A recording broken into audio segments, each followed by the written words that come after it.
Chapter 6. All Fall Down. Nancy put away her radio and looked at Jack and Annie. I don't know how you two got past me. We're sorry, said Annie. This is unbelievable, said Nancy. Jack couldn't believe it either. How did they mess up so badly? I'm so sorry I brought you here, said Nancy. No, it's our fault, Jack said again. It's mine, all mine. Oh, said Nancy. She seemed near tears. You're just little kids. Not so little, thought Jack again. Gee. A snowmobile rumbled outside, its engine warming up. Oh dear, said Nancy. I've got to lead the group up a safe route to the crater, or they'll be in trouble. But Pete should be back here in just a few minutes. Will you be okay by yourselves till then? We'll be fine. Don't worry, said Annie. Good, said Nancy. Here, sweeties.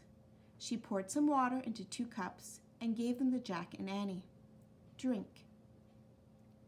While they drank the water, Nancy spread a blanket on the floor and turned on the small heater. Lie down here, she said. Just rest. She patted the blanket. Jack and Annie lay down. Nancy covered them with another blanket. If you get thirsty, drink more water, she said. Thanks, said Annie. Jack was too embarrassed to say anything. He felt like a preschool kid being put down for a nap. Okay, said Nancy with a big sigh. You kids nearly gave me a heart attack, she repeated half to herself as she left the hut. Sorry, said Jack. But Nancy was gone. Soon the roar and rumble of the snowmobiles filled the air as Nancy led the scientists and journalists up the mountain. We really messed up on our mission this time, said Jack, lying under the blanket. And we were doing so well, too, said Annie. She sat up. Can I see Morgan's rhyme, please? Jack pulled the rhyme out of his pocket and handed it to Annie. Okay, said Annie. She read aloud. Then all fall down till you come to the cave of the ancient crown. I wonder if this counts as falling down, asked Annie. She put the rhyme into her pocket. I don't think so, said Jack. I don't know what that means. And there's no ancient crown in Antarctica. It's all science and research and rules and helicopters and snowmobiles. It's the real world. His voice trailed off. Well, I know one thing. I don't want to waste time lying around here, said Annie. She threw off the blanket and stood up. At least I can take a few pictures while we wait for Pete. You really feel like doing that? Said Jack. Oh, not really, but I'm going to try, said Annie. I don't think you should, said Jack. Don't worry, I'll be back soon, said Annie. Maybe I'll see an ancient crown. Yeah, sure, said Jack. Annie put on her goggles and ski mask and headed outside. Jack reached into his pack and pulled out their book. He took off his glove and looked up Ancient Crown in the index. He wasn't surprised to find it wasn't there. Jack put the book back in his pack and took out his notebook. He read over his notes. Go slow, stay with others, cracks and ice, never touch wildlife. Jack's hand was cold, so he put his glove back on. He put away his notebook and then laid his head down and closed his eyes. He just wanted to sleep. The warmth from the small heater felt good. The sound of the snowmobiles was fading into the distance. As he started to fall asleep, the words of his notes ran through his mind. Go slow. Stay with others. Cracks in ice. Oh no, thought Jack. He sat straight up. He tossed off his blanket. He threw on his pack and rushed out of the hut. The wind was blowing the snow into icy clouds. Jack pulled up his ski mask and lowered his goggles. "Annie?" he shouted. "What?" Her voice came from the distance. Jack caught sight of her. She was aiming her camera up the slope at the smoking crater of the mountain. "You have to come back now," he shouted, walking toward her. "You shouldn't be walking around by yourself." Okay. Annie put her camera in her pocket. "Come on," said Jack. He took Annie's hand. They held on to each other and walked through the blowing snow towards the hut. "Remember Nancy's rules?" said Jack. "There are deep cracks in—" "Ah!"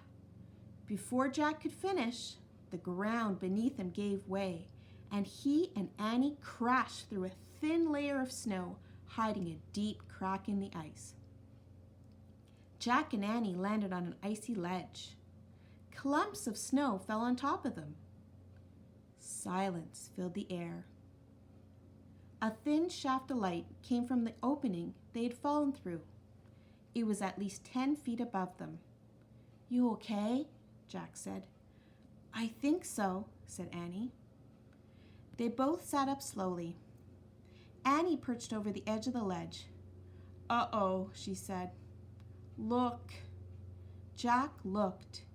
He and Annie were on the ledge of a ravine that plunged thousands of feet down into the darkness. "This must be one of those hidden places in the mountain Nancy talked about," said Jack. "The ones made by the lava and hot gases." "It's incredible," said Annie. She reached into her pocket for her camera. As soon as Annie moved, Jack heard the ice crack. "Don't move," he said. Annie froze. "Forget pictures," said Jack. "We're facing serious danger here. If we move, the ice might break under us and we'll fall thousands of feet." "Got it," said Annie. She took a deep breath. "Maybe we should use the wand." "We can't," said Jack. "The wand won't work.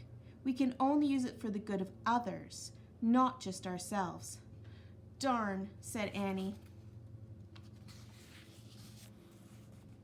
They were both still for a moment, listening to the immense silence around them. "Okay," said Annie. "The way I see it, if we don't use the wand, we'll be stuck here forever. Soon we'll make the wrong move and fall." "Right," said Jack. "So we'll never find the secret of happiness for Merlin," said Annie. "Merlin will fade away completely from sorrow, and Camelot will lose his magic forever." "Right," said Jack. "So maybe in this case, rescuing ourselves isn't just our good," said Annie. "Our good is also the good of others, like Merlin."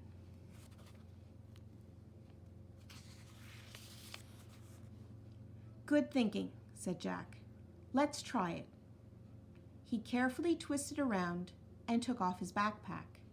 Then he very slowly reached inside and pulled out the wand of Dianthus. "Okay, 5 words," Jack whispered. "I guess I'll just wish for it to save you and me and Merlin. Hey, why didn't we make that wish a long time ago?" "We couldn't," said Annie. "We hadn't tried our hardest yet." "Right. Get ready," said Jack. He closed his eyes, held up the gleaming silver wand, and said, "Save Annie, Merlin, and me." Jack waited a moment. Then he opened his eyes and looked around. "What happened?" he said. "Nothing," said Annie. "So I guess it didn't work," said Jack. He turned to put the wand away. "I guess the rules must—" Crack! The ice broke. The ledge gave way. "Ah!" called Jack and Annie as they fell through the twilight, down through darkness, down, down, down, down. into blackness.